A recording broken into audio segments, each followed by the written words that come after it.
I'm Colleen. Standing in the once familiar living room of my childhood home, I look around at the stunned faces.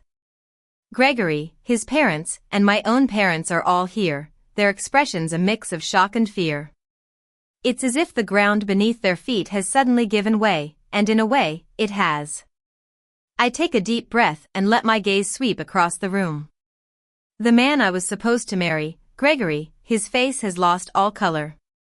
His mother's hand tightly grips the arm of the chair, and his father stares at the floor, unable to meet my eyes. My parents, once so composed, now look like broken people. Leonard, my trusted ally, steps forward and places his leather briefcase on the table. "We're here to clarify several matters," he says calmly, his voice cutting through the tense silence. I remember how it all started. I grew up in a world of privilege. My parents, Victor and Isabella, owned a chain of high-end restaurants across the country. Their names carried weight in the culinary and business worlds. I was their only child, groomed from a young age to take over the family business. I was 23, and life seemed perfect. I had just graduated from a top-tier business school with honors, and I was engaged to a man named Gregory. Gregory was 32, a successful entrepreneur in the hospitality industry. He was charming, well-spoken, and seemed to have his life together. Our families were of similar standing, and our engagement was celebrated as a perfect match. People talked about how our union would bring even more success to both our families. I believed in the idea of family unity and love that grew from respect. I was looking forward to a future filled with mutual support and shared purpose. 3 nights before the wedding, we had a dinner at my parents' mansion.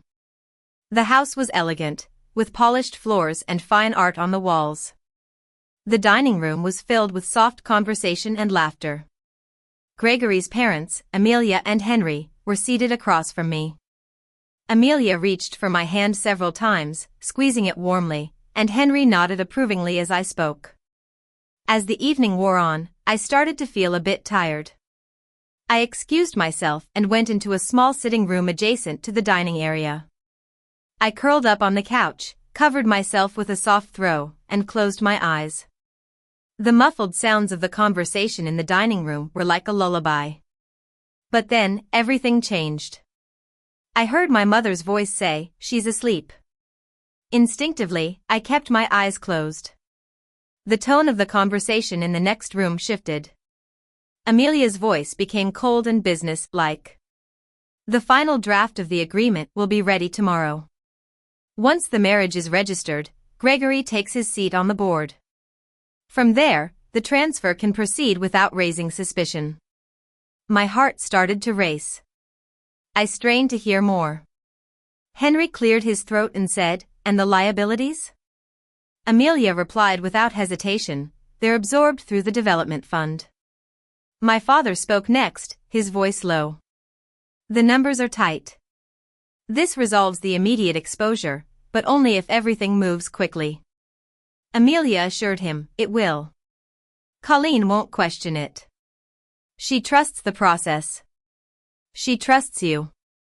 I felt as if the world was spinning.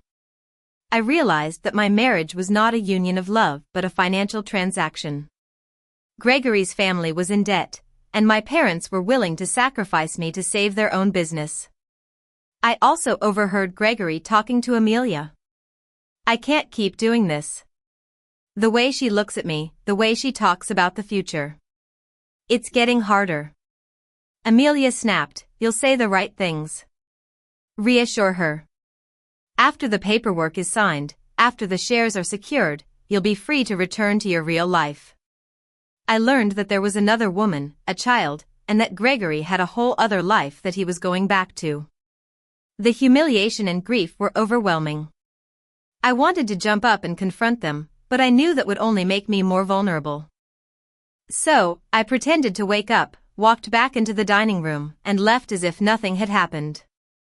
I drove away from the mansion in a daze. My thoughts were a jumble of anger, betrayal, and confusion.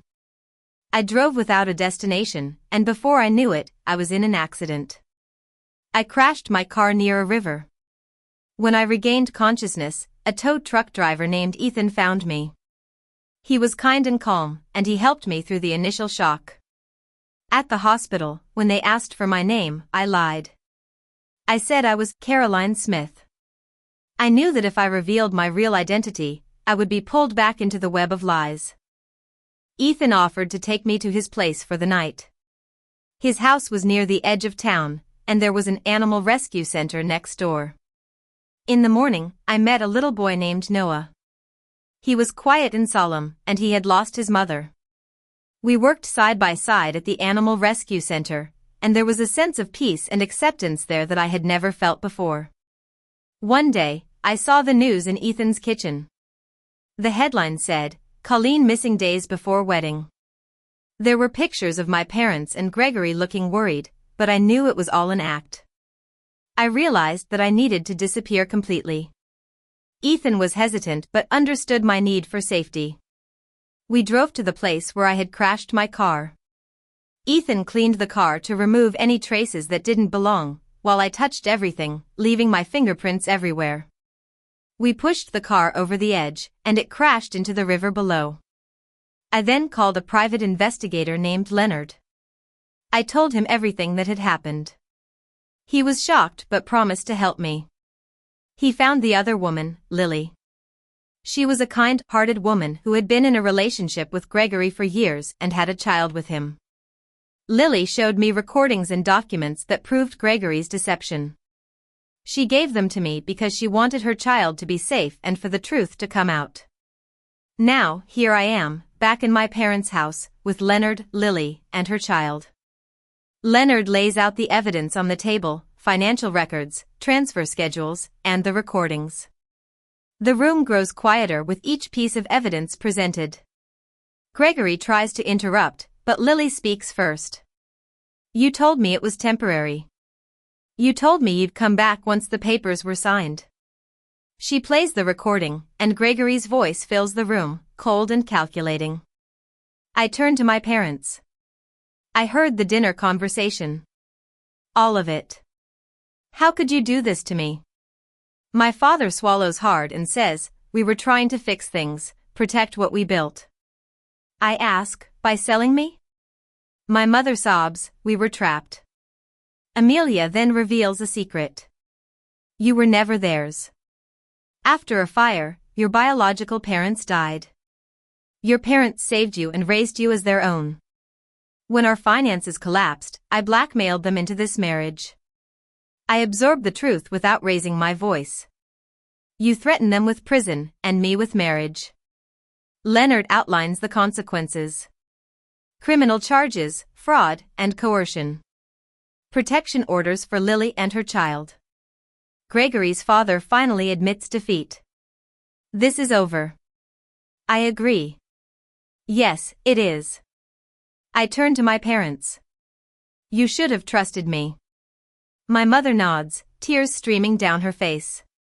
"We were afraid." In the end, justice is served. Gregory's parents are convicted on multiple counts.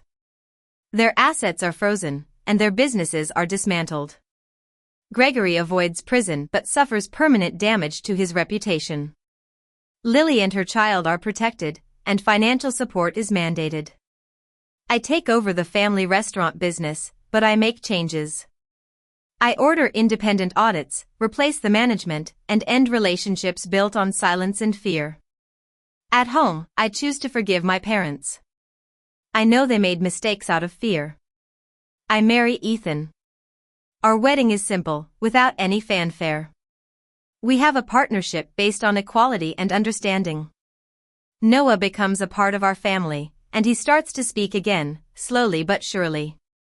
Years later, when people ask me about the scandal, I say, truth doesn't destroy families.